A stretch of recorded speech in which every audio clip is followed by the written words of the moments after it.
Hello, sir. Good morning. Just needed to check your audio once. If you could just turn on your audio and we could just get an audio video check. You're not able to speak? Just a second, sir.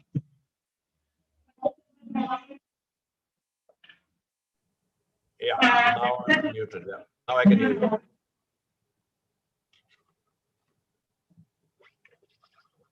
All right.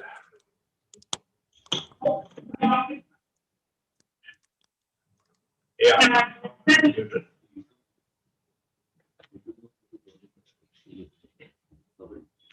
We shall be starting in 2 to 3 minutes, sir. Sure.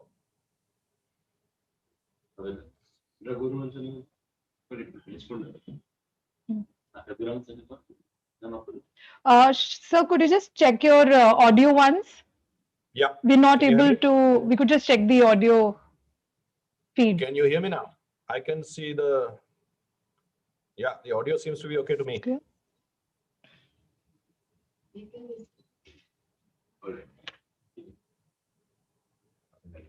Hi, can you hear me?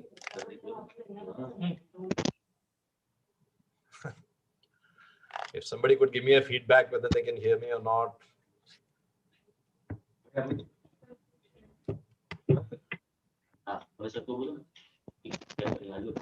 Hello, sir. We're just getting the audio check. Can you hear me? Yes, now we can. Yes. So let's start, ma'am. I'll put you on the spotlight. Now we can. Yes, sir. All right. Ready to go?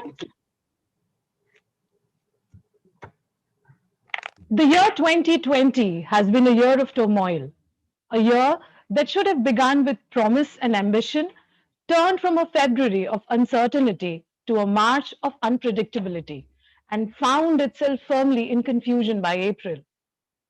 Humanity at large found itself surrounded by chaos, tragedy, heartache, and unpredictability throughout the remainder of the year.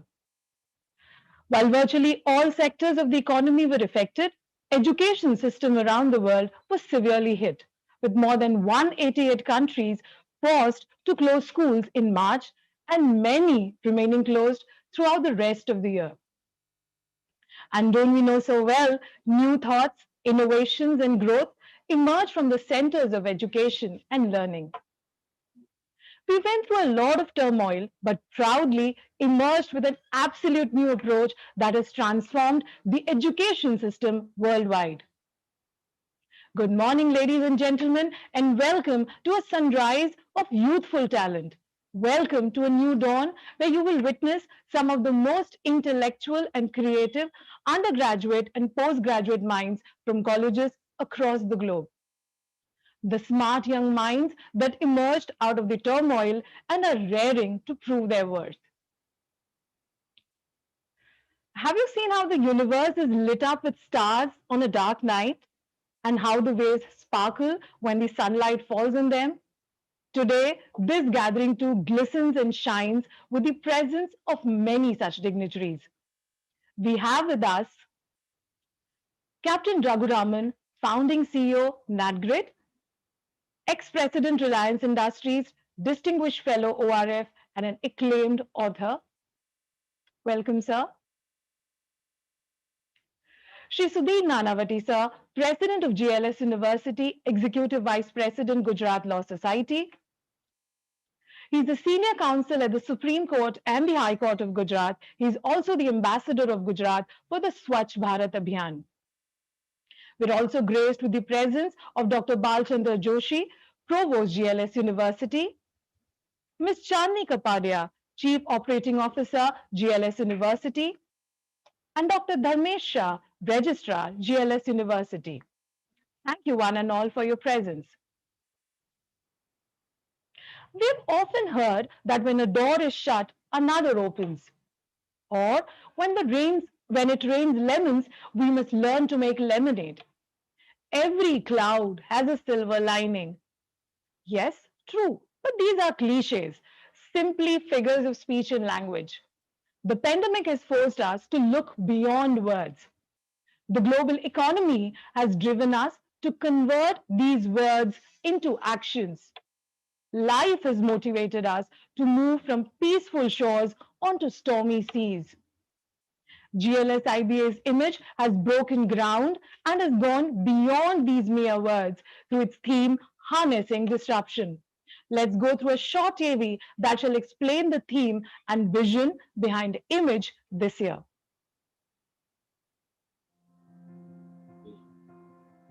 In ancient Greek folklore, the phoenix is associated with the sun and is considered to cyclically regenerate itself and obtain new life by arising from its ashes. Over the years, the phoenix has become a symbol for hope, strength, grace, majesty, and regeneration. The year 2020 brought along with it COVID 19, the global pandemic that caused the world to come to a standstill. Humanity was confined, and so was progress and growth. Like all other fields, the education field saw a setback more than what could have ever been imagined. But apparently, mankind never forgets that eternal hope remains at the bottom of the Pandora's box. And here at GLSBBA, we've never stopped the process of evolving and shaping ourselves to strive better with each passing day. A college that established its roots in the year 1999 under the Gujarat University with barely 60 students has flourished to become a private university which always ranked among the top 5 colleges in Gujarat and now has a massive alumni base of 8,000 students all over the world. Just about 2 decades later, GLSBBA has grown into a college that is known and respected throughout the state for its quality education, pedagogy, and extracurricular activities such as Anvesh, Samvad, Samvedna, Shatranj, Imagination, Horizon, and of course, Image, and many more. The bottom line of all these activities is the holistic development of its students. The global pandemic has reaffirmed the fact that change is the only constant. GLSBBA took the Phoenix as its inspiration and welcomed the challenges of the new e learning process head on. And we can only claim that we rose majestically from what was supposed to be a point of no return. Hope prevails, hard work, and vision succeed.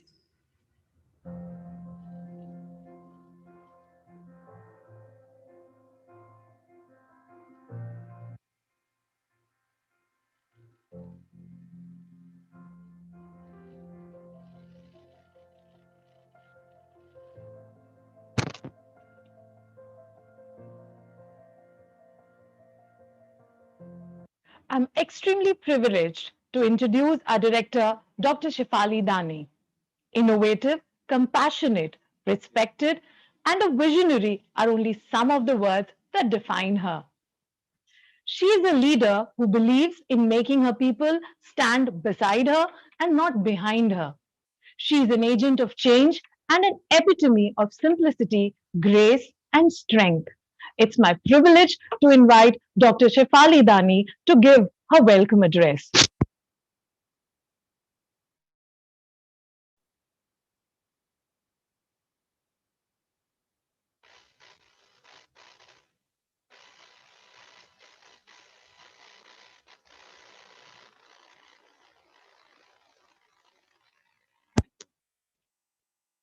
Good morning to one and all present.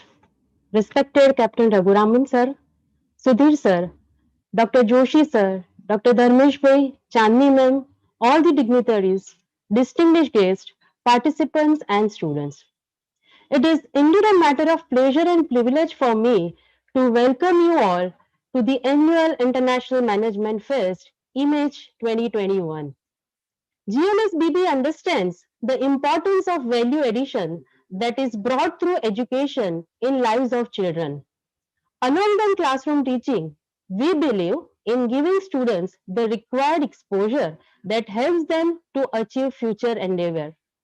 GLS BBA has been organizing image since 2002 as a non-conventional method to mentor students and thus by ensure that they learn from extramural activities. This is possible because we are a part of legacy called Gujarat Law Society, the trust which was established in 1927.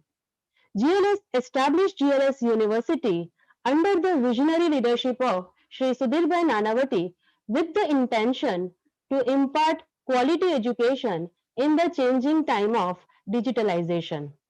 Last year, when we organized this fest with the theme People, Planet and Profit, rarely did we perceive the factors which could affect and paralyze people's lives. At the onset of 2020, with the availability of advanced medical facilities, it was absolutely unthinkable that any disease would bring the world to knee. By March 2020, a very severe lockdown was imposed in almost every part of the world to check the spread of COVID-19. Life came to standstill, but it was the termination of the economic activities that affected people the most. Millions of people faced hunger. Thousands of people turned unemployed. Hundreds of businesses shut down permanently. Yet, green shoots became visible when India became manufacturer of PPE kits from being an importer within 2 months of the coronavirus outbreak. It is this resilient spirit of the people of India gave us an idea to organize this year's fest on the theme of harnessing disruption.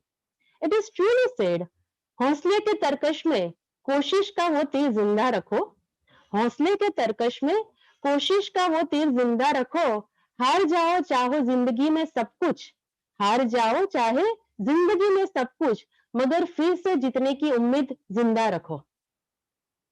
Therefore, to ensure continuity, we have organized image online this time. Consequently, there has been immense participation and that too from countries like Russia, Australia and Nepal. As we are organizing this fest in an unprecedented situation, we have with us Captain Raghuraman to inaugurate the fest, who weathered challenges not only at Siachen but also in bureaucracy as well as the corporate world. And today he is with us to share his insights on how to handle disruptions in every phase of life. I extend a very warm welcome to you, sir. Thank you for joining us. I am sure his insights will serve as a guiding light to our future management professionals. I welcome Shri Sudhir sir, the president of GLS University, who has kindly agreed to chair over the inaugural session of Image 2021. We are able to organize this fest virtually only because of his visionary insistence on making optimal use of technology for teaching learning process. Sir, I thank you for being with us in all thick and thin. I heartily welcome participants whose overwhelming response has written a new chapter in the history of image. I hope that your participation in this fest will help you to get insight into developing strategies to overcome disruptions. It's with immense pride that I conclude my speech sharing the details of the overwhelming response we have received for Image 2021 this year.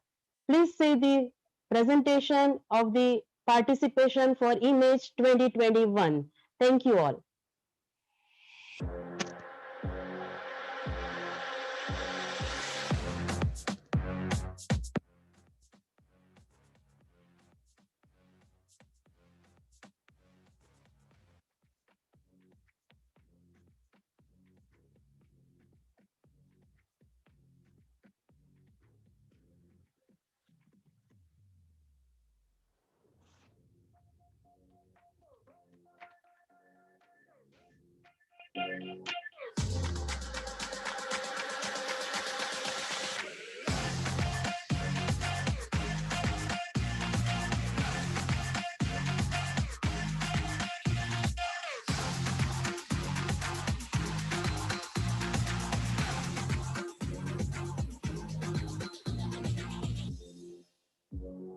Of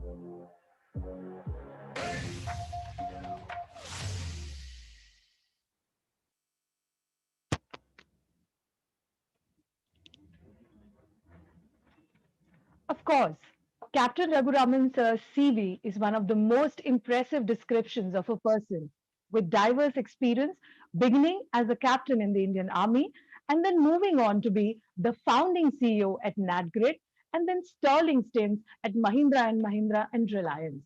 But his CV is only one part of the reason he is here. The other part of the reason is what is not on his CV. The inspiration that his life gives to young Indians, the strength of character that his aura emanates, the appeal of his personality that his ideas manifest. I sit here today in awe of this amazing soul who commands respect for the sheer integrity of character and the steadfastness of his guts. Ladies and gentlemen, Captain Raghuraman.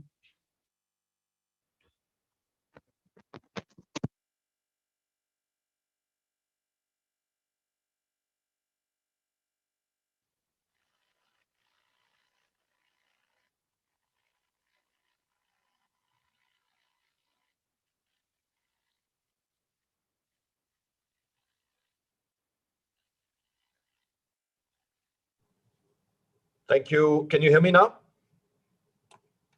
Yes, sir, we can. Thank you. Thank you very much, ma'am. Thank you for your kind words, kind and very, very generous words. It's an honor to be amongst probably a group of leaders who have been tried by fire even when they were in their education. So I think I'm actually looking forward to the performance of these batches all over India who are in the midst of the pandemic and who have had to have probably one of the strongest and the most overwhelming business transformations, at least a couple of years before they thought that they would encounter real life, in the fact that they've had to continue with their education during the pandemic and the lockdown. So thank you very much for this opportunity. I'm basically going to share some thoughts that I have on how I think the students and the younger generation of people who are probably facing this crisis, when history of the world is written at some point of time, there will be a before Corona and an after Corona. Literally, BC will then depict before era before Corona, and maybe some of the young leaders who are sitting here, potential leaders, will narrate this to their next generations and younger generations that good old days before Corona it used to happen like this, and after Corona it happens like that. So I guess it is a moment in history, and I'm so happy that you decided to go ahead with your program despite the fact that there has been a lockdown. And indeed, many universities and many organizations of the world have continued to work despite this adversity. But there are some aspects that I hope I'll highlight in those areas where we can maybe rethink the way we are working. So before I do that, let me just share a presentation with you. You will have to enable my sharing.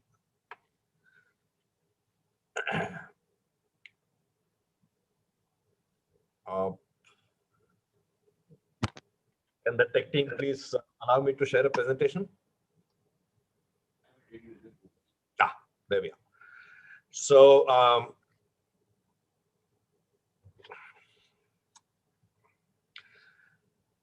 I hope you can see this screen in front of you where it says, yeah, great. So we are good to go.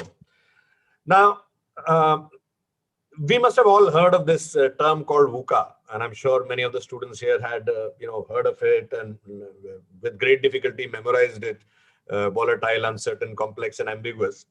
And now the world has changed again. It has changed from the VUCA world to what is being known increasingly as the ruptured world, which is why, interestingly, your theme is also harnessing disruption. By the way, this root RUPT that you see on your screen is the Latin root for break. It means to break. And that is why you have this root in erupt, in interrupt, in disruption. But here we are going to use this acronym to illustrate some ways in which the world has changed, even from the VUCA world, which was always volatile, uncertain, complex, and all of that. It has now become even more uncertain. And I'll give it to you with practical examples. So rapidity. This is my favorite story when I narrate the rapidity of the way the world has changed for us. And I'm sure you all have personal stories which are similar to this one. That on the 8th of March, I was in Goa and I was doing a session for a MNC company there, which had collected all their leaders from the globe. It was the first time that all their global leaders were congregating together, more than I think 800, 900 senior leaders. And the CEO of the company was very proud. And he told me that, all my leaders have come here from the world. First time it's happened, except some leaders who have not come from China and from Japan, because there is some virus or some such, disease that is there, but they are not able to come. But the rest of them are all here and all of that. So this was the 8th of March. And exactly 2 weeks later, what happened in India.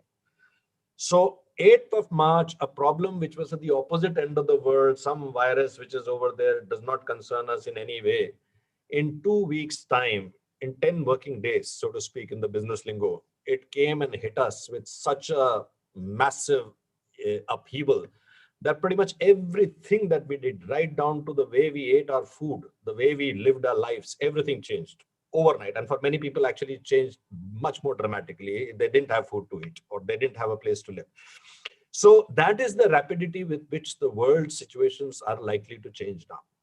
Now, I'll build that with the second word, which is uncertain. And again, the world was uncertain earlier, but let me remind you how uncertain it has become now. If I ask you today that, are you free for a meeting tomorrow or day after tomorrow, or for a dinner or a lunch day after tomorrow, you might be able to give me an answer in a yes or a no. If I ask you of the same question of a date 10 days from now, I'm not very sure you'll be able to give that answer, because our horizons of certainty have now come down to 48 hours and 72 hours. Anything beyond that, you don't know what will happen. Some new lockdown will be imposed. Bombay airport will be closed. A new test will be required. There are so many uncertainties that can happen in a matter of 72 hours, that our horizon, which used to be in weeks, months, and I'm sure many of you had planned also vacations during your summer, planned to travel and go, and all of those things which were very, very reasonable to be planned 3 months down the line, 6 months down the line, have gone for a complete toss, because now our horizon of certainty has reduced into hours, not even weeks. The third is that in situations like this, when there is a paradigm shift, especially in a crisis, most of the decisions that you will be asked to take will be very paradoxical, which means it will be a decision between one wrong and another wrong, or one right and another right. It will not be a black and white decision. I'll give you some examples of that as we go along. And finally, the world we are living in now is so tangled that there is no one single solution. So if you do step A, then the consequence will be step C. So each one, I'll give you a very simple example which illustrates this very powerfully. So in the beginning of this pandemic lockdown, I was part of a committee that was responsible for deciding what are essential services. So we all agree that communications are essential services. Without communication, you cannot do anything. You cannot do governance. You cannot do education. You can't do anything. So which means that the 4 lakh odd towers, which are strewn, mobile towers all over this country, they become essential services. If the towers are essential services, more than half of them are powered by diesel generators. So the diesel supply chain becomes essential services. Each tower has got radio modems and routers, which young engineers, very much like yourselves, will have to climb up and repair and fix and do all of those things. So those engineers become essential services. These engineers, most of them are bachelors, single people living in chamris and chals and hostels. So hostels become essential services. And of course, they eat out of canteens and cafeterias and dabba services. So all of them become essential services. So you suddenly realize that in a tangled world, taking one decision has multitude of implications and consequences that you cannot forecast. There is no way you can forecast. And that is why I think the world we are living in is way, way more ruptured than the VUCA world before the pandemic. And I think this slide illustrates the power of that upheaval in one single shot, where a company whose name I'm sure most of us had not heard 1 year ago. I doubt very much that anybody had heard the name of a company called Zoom, which has now become more valuable than IBM, which is more than a 100-year-old company. And another company, which I'm sure a lot of you youngsters also would have admired as a co-working space and after we pass out, we'll do a startup and we'll start our startup in a co-working space, blah, blah. That company, whose valuation at one point of time was the darling of the Wall Street Journal, has evaporated into thin air in a matter of 9 months. So this kind of an upheaval has certain challenges, but also some great opportunities. And I want to quote this one opportunity, which I think is a very powerful illustration of how, when you think in first principles, you can often find major opportunities where others don't see it. And this is an experiment that I'd like you to carry out right now. And this is an experiment by Professor Tina Sillig. She's written this amazing book, which I urge you all to read. It's What I Wish I Knew When I Was 20. A very powerful book. I resonate with many of the teachings in this book. And this is an experiment that she does for her students, which I would like to sort of replicate to you online right here. And even if it's for 2 minutes, just exercise your mind to do that. And I'm glad, you spoke about when it rains lemons, what are you supposed to do with those lemons? So this experiment is, she gives $5 of seed funding to her students and gives them 2 hours of time, and says that you have to think of a business plan that can generate the maximum amount of revenue in this 2 hours of time.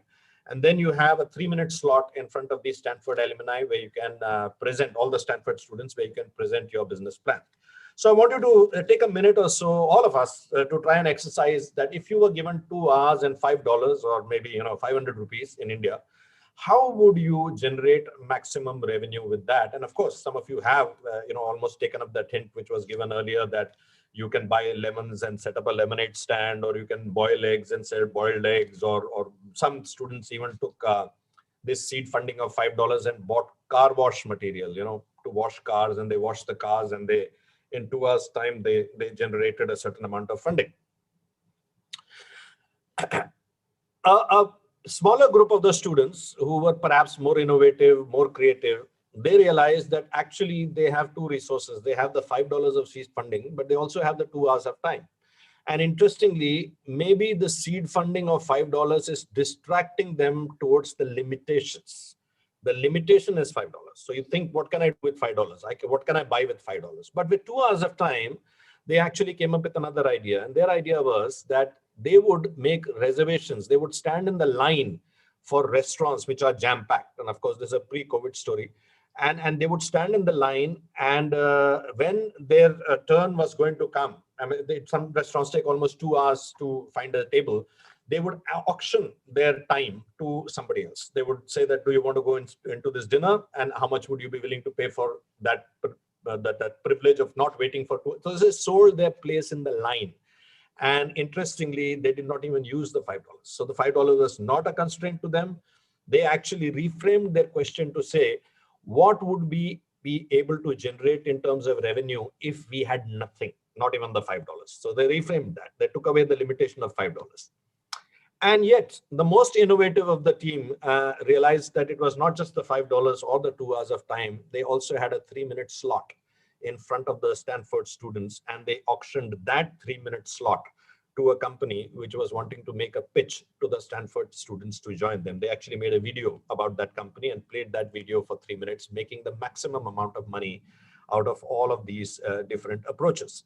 Now, this very simple example illustrates that very often when we are presented with a crisis or a problem, we start applying our old knowledge and our old limitations to that without realizing that we can actually leverage first principles, go back to the roots, and start thinking ground up again.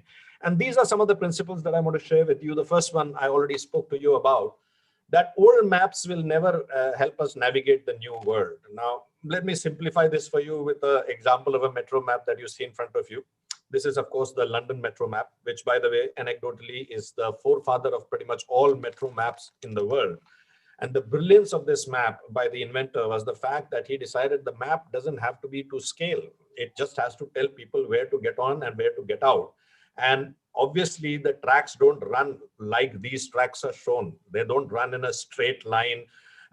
Anybody who's traveled in any metro knows that the map of the metro and the route of the metro are 2 different things, because the purpose of the metro map is to help you to get in and get out and make the changes between stations. It is not to accurately map the journey.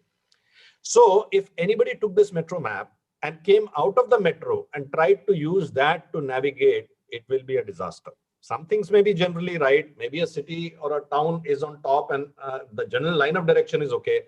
But obviously this map, which is brilliantly accurate inside the tube, is completely useless outside the tube. Think of your learnings, think of the paradigms, think of the constructs that you have created in your head in a pre-COVID world, that I'll complete my MBA, then I'll do a couple of years of internship somewhere, and then I'll do my master, whatever your game plan, or maybe I'll do a startup and all of that. Remember, they are all old maps, and those old maps will not serve very well in the world of the future. So who says that you need to work for 2 years? Where did this 2 years come from? This 2 years came from an earlier map which said that if you work in a company, then it takes about 2 years to learn enough to be able to go and then do a master's or whatever stuff. Question all of those elements, because those elements were based on the old map and not the new map of the world that you have to navigate now. Remember also, agility and creative thinking is literally a game-changing tool. It is a game-changing tool. Now, I'm not drawing some cliched sentence that we should be agile in our thinking. That means nothing. What does it mean? You should be agile in your, if suppose I told you all, you should be agile in your thinking. That's a bit like telling you, be careful when you cross the road. What are you going to do with that statement? There's very little you can do with it. But here is an example and a framework with which you can understand what agile thinking is and how it can change the world, or how it can change your game at least. This sport that you see in this slide is the high jump.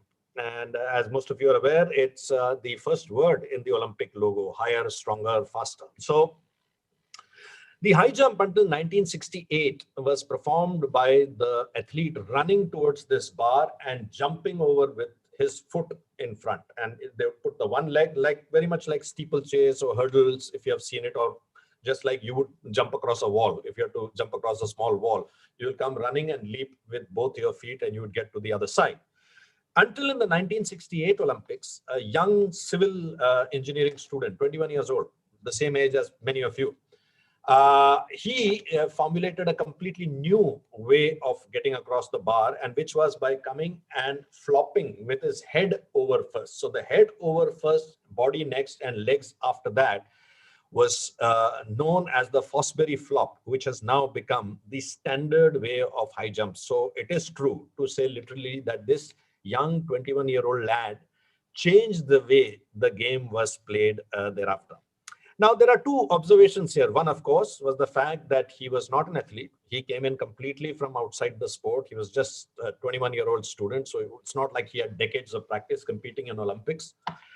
But what was more interesting was the fact, very subtle change that had gone unnoticed. What had happened was that as progression of this game happened, the earlier landing pads, which used to be just dug sand. The landing pit after you complete a jump was an area where they had dug a hole and poured sand in it. So it was a sand pit to cushion your fall. That had changed into mattresses, into foam mattresses. So the landing ground had changed, and yet the athletes had not, the professional athletes had not leveraged the fact that the environment has changed, so you could take some bigger risks while you're landing. And Dick Fosbury was the one who spotted that and realized that because the landing surface, the environment has changed, some of the old rules can be literally reversed. Think about it. Think about it in terms of the framework that you have been trained on, educated on by your external ecosystem, by the education system.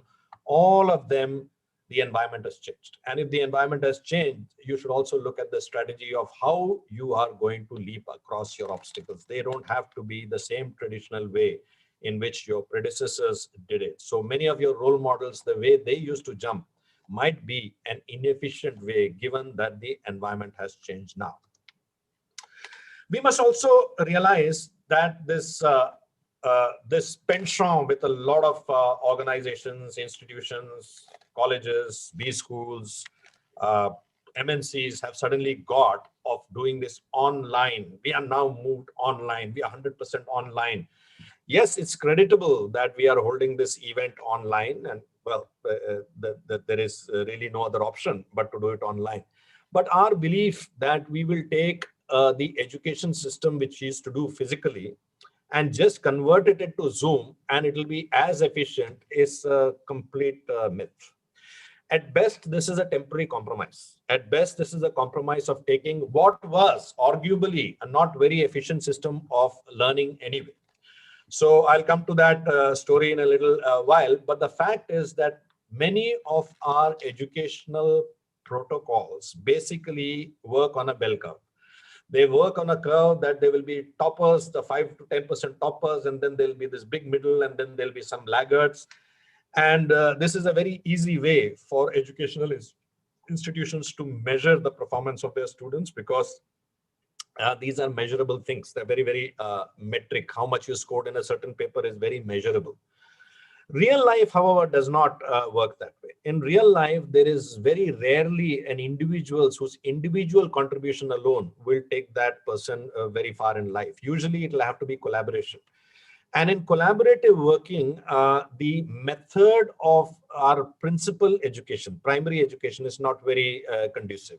I'm not necessarily talking about the B school, but I'm talking pre-B school. If you look at the schooling system, it's a very cutthroat system, with all parents wanting their children to be in the top 5. Now, obviously, in a class of 40, there'll be only 5 in the top 5, and the remaining 35 will not be in the top 5.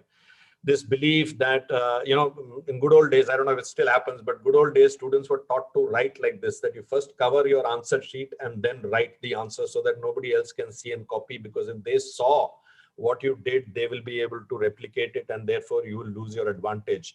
So you can't train a child for 10 to 12 years of their education to work like this and then one day say collaborate. It doesn't work like that. Now, what has happened is that even that little collaboration that used to happen in colleges, because you do projects together, you will meet other friends, you will work on it together, you will go through travel, bonding, corridor, canteen, cafeteria, bunking the college, watching movies. These were all elements in which collaboration was being built. It was being fostered. Those elements are also not available. So when we design education now, it cannot just be, and by the way, this is not something that I'm talking to the faculty, I'm talking to everybody, I'm talking to the students, because at the end of the day, I think in a B school, any good B school, which I'm sure will be the same pattern in your school, the faculty are supposed to be people providing direction and guidance. It's the students who have to take ownership of their learning. So to that extent, I think the students will have to rethink. Remember one thing, that it's very sexy and seductive to think that if you are able to use Facebook and make a website and have a blog and set up a Instagram account, you're tech savvy. That is complete hogwash. What you are using are the consumer facing tools which have been designed for ease. Even complete uneducated people, illiterate people, old people who have never handled technology can figure out a way to make a Facebook page or an Instagram page or a blog. The real learning is, the real education is how to make the infrastructure which makes Facebook run, how to make the infrastructure which makes Instagram run. That is an extremely complicated framework.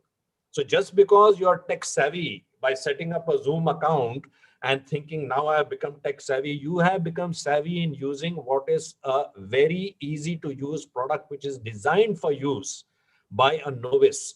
Mastering that is extremely superficial in terms of knowledge. So please redesign the way you look at acquiring knowledge, which brings me to the next point, is to realize the importance of deep work. I don't have the time to deal with this topic right now, but I will be doing a session today evening. Those of you who are interested, I'll have the link sent across where I'll talk about this topic in detail. But very briefly, over the last 10 to 15 years, our ability to do deep, meaningful work has reduced dramatically. I'll give you a couple of examples. Those of you who want to play along can do it. Why don't you recite 5 phone numbers other than your own? And you'll suddenly get stymied. Maybe you remember 1, maybe you remember 2 numbers. Good old days, when we had the dialing phone, it was very normal for people to remember up to 10 to 15 different numbers. Why don't you try and multiply 16 into 7? And now suddenly you will be stymied, because in good old days, multiplication tables of up to 16 were normal. People used to just recite these tables. Increasingly, technology that has come into our lives is moving us away from the ability to concentrate and to do deep work. We are very good at doing shallow work. What is shallow work? So I've got a screen open in front of me. I'm writing my paper that I have to submit tomorrow. My Facebook chat is on. I'm looking at Instagram. In between, I'm also checking my Twitter feed. I'm directing my attention into many, many small different parcels of time to pay attention for a very brief period. That can never result in deep work. It can never result. So I want you to draw an analogy. You're all in the knowledge working space. I want you to draw an analogy that if you were to watch a painter at work or a sculptor at work, you know, that people who are making jewelry with that, you know, they're cutting the jewelry in a, can you visualize that person who's making a very fine piece of art being constantly disturbed by somebody? Hey, check your mail, hey, check your WhatsApp message, hey, check this, check. Do you think that person will be able to pay the attention of craftsmanship which is required to produce a work of art if that person was constantly being diverted and brain attention was being taken away? There's a concept called attention residue. All of that was happening. Do you think that person would be able to create that piece of art? If not, what makes you think that when you do what is supposed to be deep work, you can create anything which is even comparable to a piece of art or something that is really high quality if you're constantly working in a shallow mode, if you're constantly being distracted? It's a topic that you really, really need to focus on, because interestingly, in the world of the future, one of the key skills, the killer skill, will be the ability of an individual to learn something very rapidly. And by learning something, I'm not saying how to make a Facebook page or how to use Excel. It is how to build Excel. It is how to build a Microsoft Office. That is a deep skill. Anybody who has the ability to master that skill will be worth their weight in gold. By the way, COVID is not doing anything which was not due to happen in any case in 5 to 10 years time. If you thought that automated work, automatable jobs were not going away, or robotics was not coming in, or artificial intelligence was not going to make this was all going to happen anyway. What COVID has done is just ripped off the band-aid in one instant and made a change that would have otherwise taken a long period of time and compressed it into maybe 10 months. So anything that I'm talking to you right now is basically what was going to happen anyway. Now, in a world where mediocrity reigns, remember one thing: what the post-COVID world will do is a new phenomenon.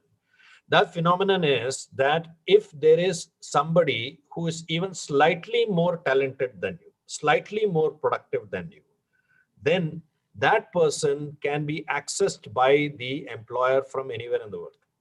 It makes more sense for an employer to pay a top dollar to the world's best programmer for 6 hours of time than to employ a mediocre performer at a lower cost, but employ with the capex and office space and, you know, electricity bill and this and that. It is increasingly going to become a world of staff on demand, talent on demand. Staff on demand will therefore rule the fact that anybody who is more talented than you will actually be in higher demand.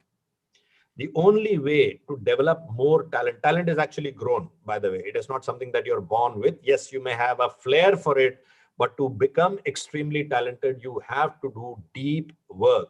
And that is why I urge all students today who actually take pride in the fact that I have 7 screens open in front of me when I'm working while also listening to music. I would urge you to study real scientific journals and books on it. There is a book titled Deep Work, by the way, which was written by Cal Newport. I would urge you to read that and realize that in the world of the future, if you don't develop the ability to concentrate and focus for long periods of time, which is an essentiality to produce deep work, you will be handicapped and you will end up as a fairly mediocre person. So pay attention to this aspect, and hopefully, and try and attend the session today evening where I talk about this in a little more detail. This is a very interesting experiment that I would urge you to do if you have not already done it. I'm pretty sure that many of you might be familiar with it. It's called the marshmallow tower experiment. Now, I'll describe this to you. Those of you who have not ever done it in your life or heard about it, I would urge you to go to YouTube and check it out. It's really a funny.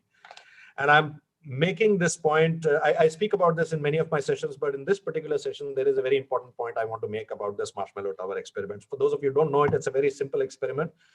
A group of 8 to 10 people are given some 20 sticks, small slender sticks like jhadu ka tilli or spaghetti or whatever.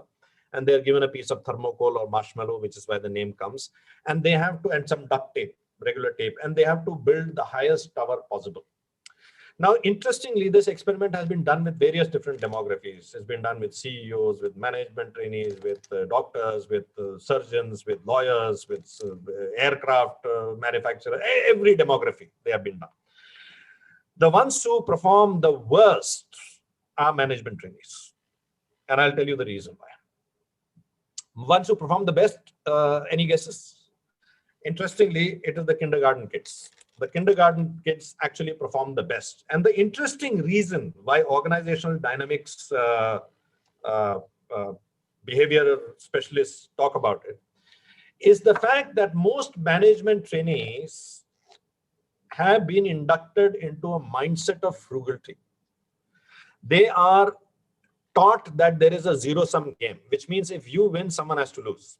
So in your group, if you have to stand out as the person, you know, the Keen Kumar who gets stuff done, or the Keen Kumari, then somebody else has to be put down.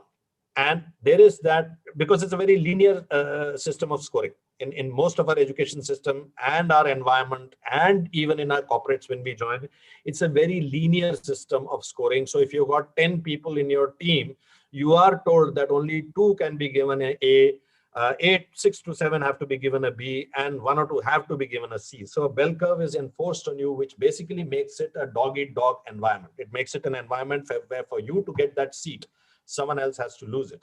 But real life, again, is not like that. In real life, very rarely will individual performers go very high in life. You will at a point in time, and pretty soon, actually, if you want to do a startup or you want to do something which involves a team, anything meaningful involves a team, you will realize that your ability to work as a team member, or the ability to get people who are much more competent than you, much more capable than you, to work with you as a team, depends on this skill, which is collaboration. It is not cutthroatism, but collaboration, which is the need of the world outside. And so to that extent, I would urge you to start practicing collaboration at the earliest possible. Now, how can you practice collaboration? I think there are many, many ways to do it. One of the easiest ways to do it is, if you're a good student in some subject, then make it an onus that you're going to take some other student who's bad in that subject, and together you will crack that. You will realize that you're pulling somebody else who's weaker than you in that area will actually strengthen you much more and teach you a lot more leadership skills.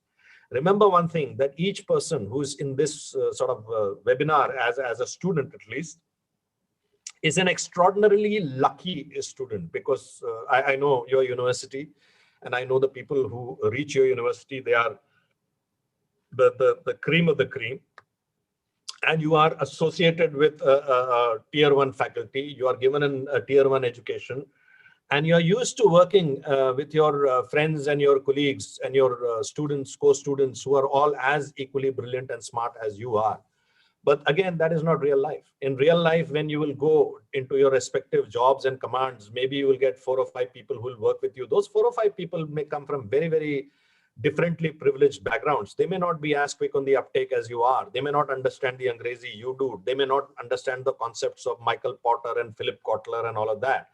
How will you lead them if you don't have the ability to collaborate and to pull weaker people to your sort of length, to bring them up to you?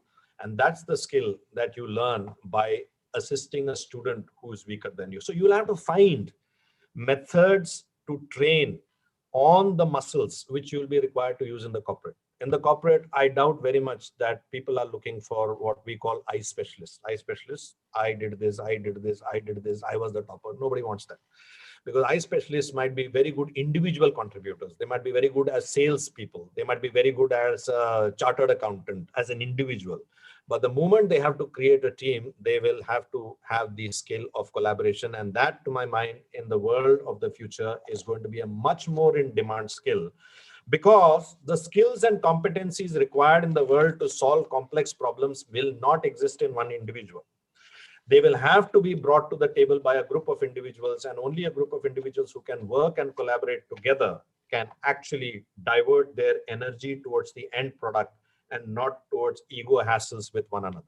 One of the reasons why management trainees do the worst, it's documented, by the way, you can check it, in the Marshmallow Tower, is each one is trying to show that my idea is the best, or they are all looking at the evaluator and trying to show that, look at me, I'm the one who is giving the most positive idea. Very few people are focusing on the tower. Whereas in kindergarten, kids don't really care about the annual report. They don't care whether they'll pass out in the first grade, whether they'll be picked up in the day one placement. They don't care about that. They care about the mission. And that is why they are able to collaborate far better and create a much more superior product. Remember that. I want to talk about this issue because it is an issue that is being even now socially not discussed in as much of discussion as it should. So by the way, forget about mental health, forget about depression, stress, and I have heard this anecdotal data, and I'm pretty sure in your college you would have counseling facilities and all of that, and with 1 degree of separation, maybe not even with 1 degree, 0 degree of separation, all of you might know somebody who is going through a mental health challenge. Before we discuss all of that, well before COVID, already it has been proven statistically that the Gallup surveys have carried out, innumerable surveys have been carried out over 140 different countries, thousands of workplaces. It's been discovered that less than 20% of the workforce is fully engaged in their jobs. About 60% is going through the motions on a daily basis. They come to office, they do the regular stuff that they have to do. They answer emails, they take phone calls, they keep looking at the clock to make sure that it's 5 o'clock or whatever, and then they go. So they are non-committal, they are fence sitters. And 20% actually sabotage the organization. They are consciously working because they're bitter, they're unhappy in their situation, they are constantly, these are the people who are those negative-minded people you will meet who will give you a 40-slide PowerPoint presentation on why it cannot be done. It can't be done.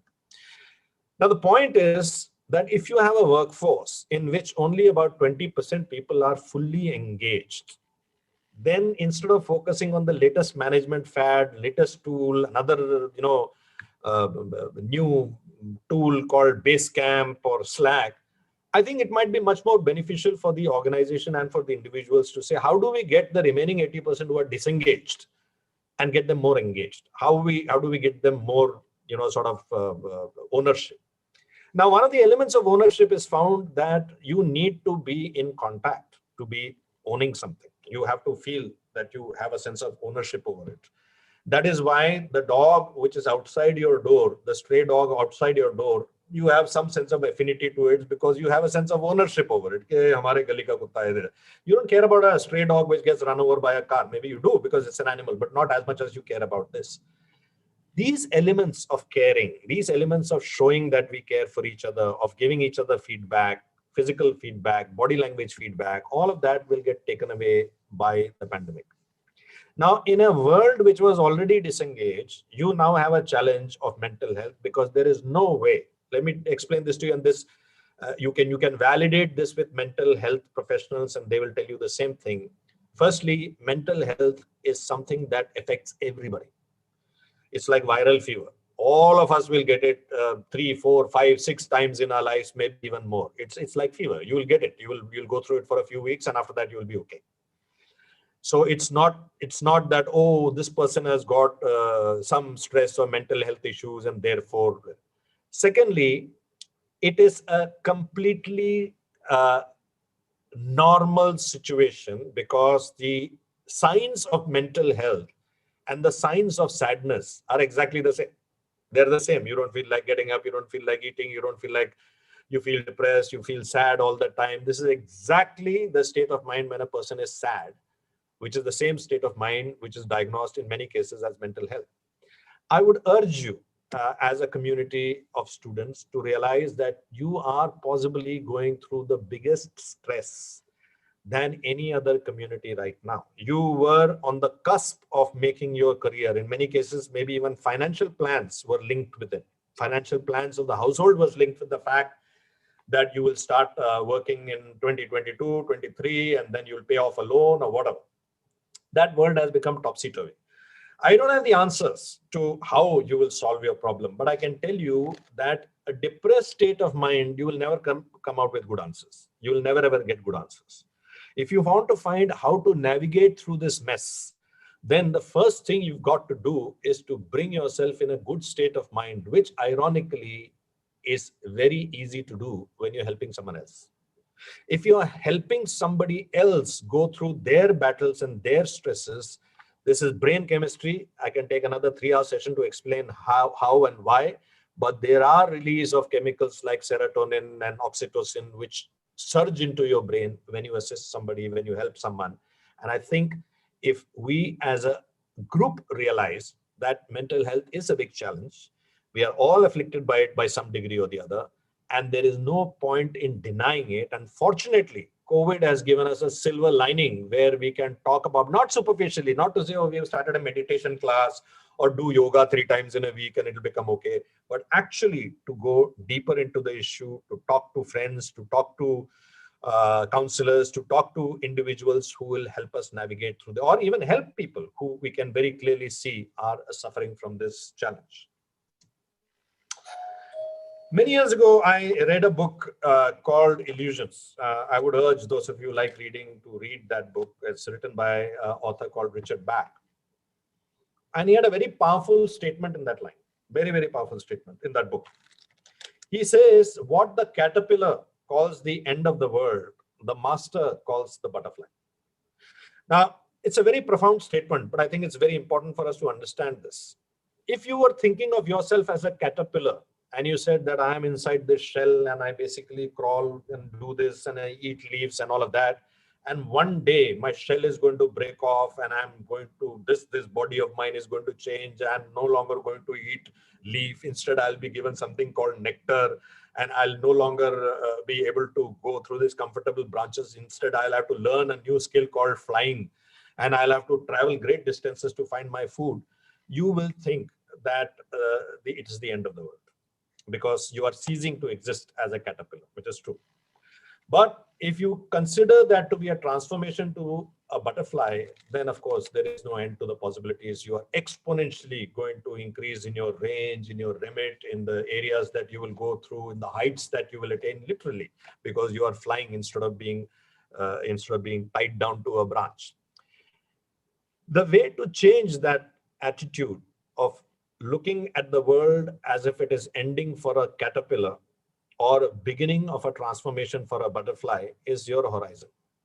If you shift your horizon not to the next exam that you have to pass or the first job that you have to find or something like that, but a horizon to how may I leverage this crisis that has come?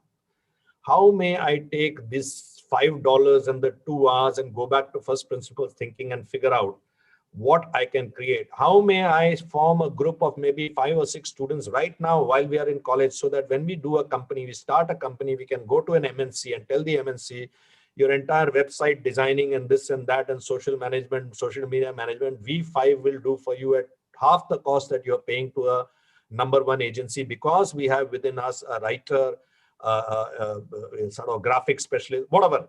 These kind of thinking must begin now. You must think much more entrepreneurially now, because there aren't that many jobs out there. You're all aware, I'm sure you all have friends, colleagues, elder brothers, parents in MNCs, corporates, and you're all aware that corporates are actually cutting headcount. They're not increasing it. So if you think you will be able to fight for that 5 seats for which 5,000 other people are fighting, to my mind, it is a silly decision to take. Instead, if you realize that there is going to be immense opportunity in entrepreneurship, immense opportunities to create solutions, which, by the way, even the giants of technology field could not envisage. So nobody needs to tell Cisco what video conferencing is. They had a video conferencing solution 20 years ago. Nobody needs to tell FaceTime or WhatsApp or the inventors of Skype. But why is it that a company called Zoom made that race and these big companies could not do it? It is because the smaller company has one brahmastra, one strategic weapon which the larger companies don't have. They have agility, the ability to break themselves, transform this. They have the ability to change from caterpillar to butterfly again and again and again. Never lose the sight of that advantage. The world has indeed changed. There is no doubt about it. But that change also has spawned hundreds and thousands of opportunities. You can see this was an article that appeared in June, which was the peak of the pandemic lockdown. And in this article, more than 100 companies were shown as game-changing advantages and game-changing opportunities which happened. So remember, you will see what you are looking for. If in this crisis you are going to see despondency, you're going to, oh shit, all my plans, I had planned to do this for 2 years and then find a job. Now that's not happening. This is not happening.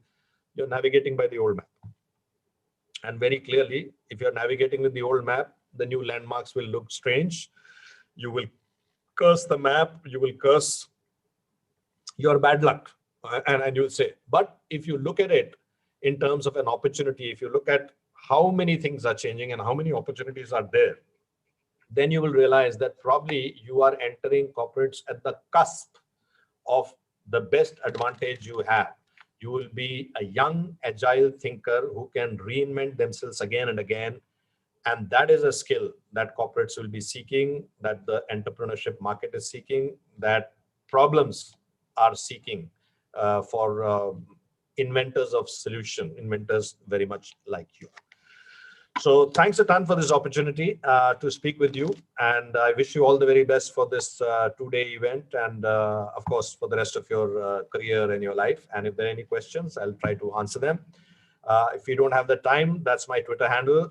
Feel free to pose your questions on Twitter. If you believe that the question will benefit other people also, make it an open question. If you think it's personal, then you can send me a direct message. Some of the books that I mentioned and I referred, I have articles based on them on my website. You can check them out as well. And I'm now open to questions if you have any. Thank you.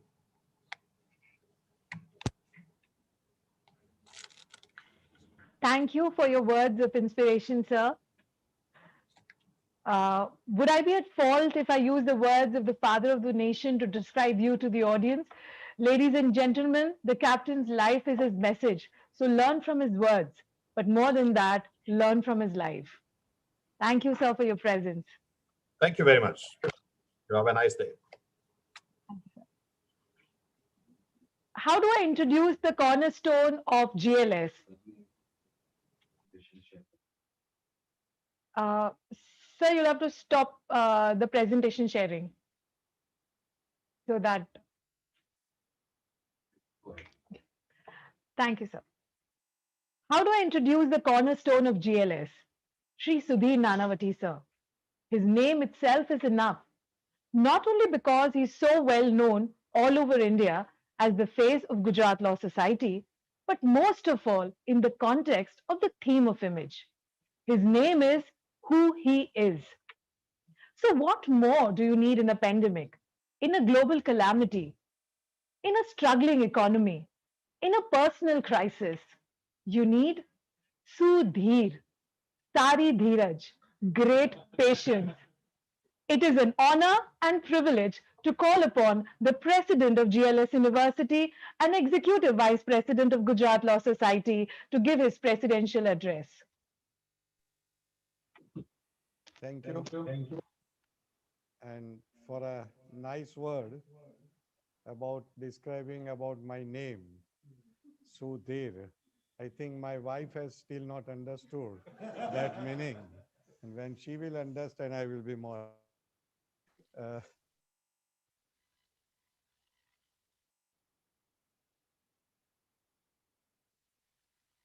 Uh, Falidani, Director, GLS BBA College, members of the faculties, my colleagues at the Center Administration, and participants from across the globe.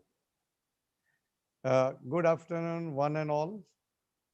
As a president of GLS University, it gives me immense pleasure to welcome you all at the inaugural function of the annual management phased image with the theme of harnessing disruption organized by Faculty of Business Administration. This event is different from the way in which it is organized till the last year on two counts. One, the event has gone online, and consequently, it has also gone international. At the beginning of the academic year, when majority of the institutes struggle managing the continuation of teaching learning process online, we at GLS University carried out all interactual activities like various competitions, workshops, seminars, etc. online.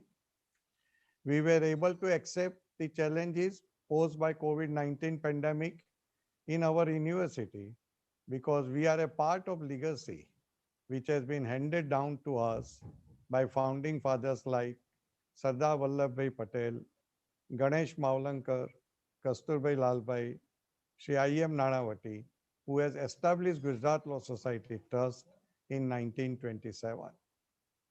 Following the philosophy of progress being rooted in disruption and change, GLS Trust established a private university with the same name in 2015 to cater to the changing academic needs of the society, which underwent sea change due to rapid industrialization, globalization, and digitalization. As an academic establishment, we have not only encountered disruption headlong, but we have always succeeded in harnessing the disruptions in a way which has shaped and branded our identity. At the same time, we at GLS strive to create a strong lineup of responsible citizens by mentoring our students through activities that widen their critical thinking, deepen their insight, and enhance their exposure to the external world. It is a matter of pride and privilege for us to have with us Captain Raghuraman, whose philosophy is that things are not as bad as they seem at first, to inaugurate this 2 days long management fest. I am sure your words of wisdom and experience will transmit to participants to die-hard spirit to handle change coolly and calmly. Thank you for with us online, but I would invite you to visit our university whenever you happen to be in Ahmedabad and whenever the situation of present pandemic permits to do so. On a positive note, I am happy to share with you that disruption caused by the pandemic has expanded the outreach of this fest. Participation has been overwhelming this year with students from more than 90 institutes across the globe who are competing to demonstrate their managerial insights. I have been told that students from countries like Russia, Nepal, and Australia, as well as students of reputed institutes like IIM, IITs, A-grade universities are participating in this event. I am sure that participation in this management fest will help you explore new possibilities in your lives as well as career. Before I end my speech, let me tell you that today what we have heard, the chief guest of this morning and his ideas, this would have become possible because of the online. Otherwise, sitting at various corners of the globe and getting the benefit of such type of the dignitaries to listen, why at least I will advise all the students participating today that do not miss any of the workshop or the any type of the evening, the speech which is going to be delivered by the chief guest as well as the other guests, because such type of benefit has come in this pandemic situation, which is no doubt unfortunate situation, but has given the fortunate circumstances that without leaving your house or without leaving the institute, you can listen and you can get such type of information, knowledge, and the real practical experience of chief guests like today. I extend my best wishes to the participants while congratulating GLS BBA team for organizing the fest with an international outrage. Thank you very much and have a good day. Have a nice time. Thank you, sir. Every special moment ends, and this occasion is no exception. On behalf of GLS Faculty of Business Administration, GLS BBA, I extend deep gratitude to our chief guest, Captain Raghuraman sir, Sri Sudhir Nanavati sir, Director Dr. Shefali Dani, and all the other dignitaries who spared time from the busy schedule to grace the occasion. Events like this cannot happen overnight. So, as the wheel of image starts rolling, I want to acknowledge the weeks and months of planning, effort, and rigor that went into it. All the faculty who have been fortunate to be backed by a team of very dedicated and motivated students and an amazing management have been the building bricks on which Image stands. I would like to thank every person who has contributed to make this event successful. One last word to all the participants. Remember that more than winning or losing, it is the spirit of participation and sportsmanship that will give you the experience we have intended to give you. May this competition bring out the best in you and spur you on to greater achievements in life. All the best. It has been an honor to be here before you. This is Vinita Anand.